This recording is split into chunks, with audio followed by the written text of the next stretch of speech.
Hey, Dan Passarelli here. Happy Wednesday, middle of the week. We're 60% done with the week. All right. I want to talk today about the neutral rate. This is what the Fed refers to as the interest rate target, if you will, where the interest rate will not be putting negative pressure or positive pressure on the economy. It's just, well, neutral. Of course, with inflation, interest rates had to go higher above that long-term neutral rate. But that now becomes sort of the guiding star, sort of the target for the Fed to get to.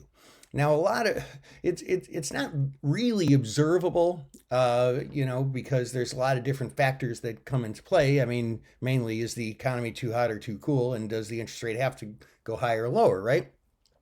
But a lot of economists and such put the neutral rate at about 2.5%, okay, 2.5%. So right now, the Fed funds interest rate is 4.75 to 5%. So, it would have to come down about 2.25% in order to get to that point. So that's where the Fed ultimately is trying to get to. Now, as far as the next time that the Fed meets, which is going to be on November 7th, interestingly enough, that's a Thursday. I think that's because of the election. They want to give it one more day to, breathe, I guess, if you will, after the election. The Fed funds contract at the CBOE is pricing in a 78.8% chance of a 25 basis point cut, and the rest of that, 21.2%, is a zero interest rate cut priced in.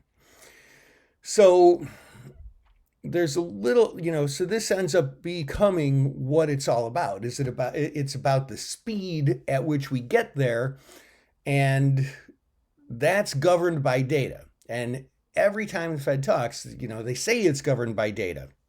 And so when we get our CPI and PPI numbers the next 2 days of this week, and when we get the unemployment figures, the weekly non-farm payrolls tomorrow, that data is going to factor into that velocity of getting to the neutral rate.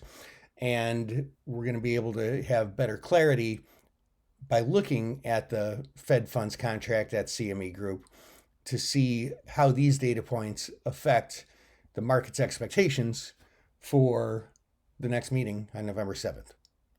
I hope that helps. This is Dan Passarelli. Trade smart.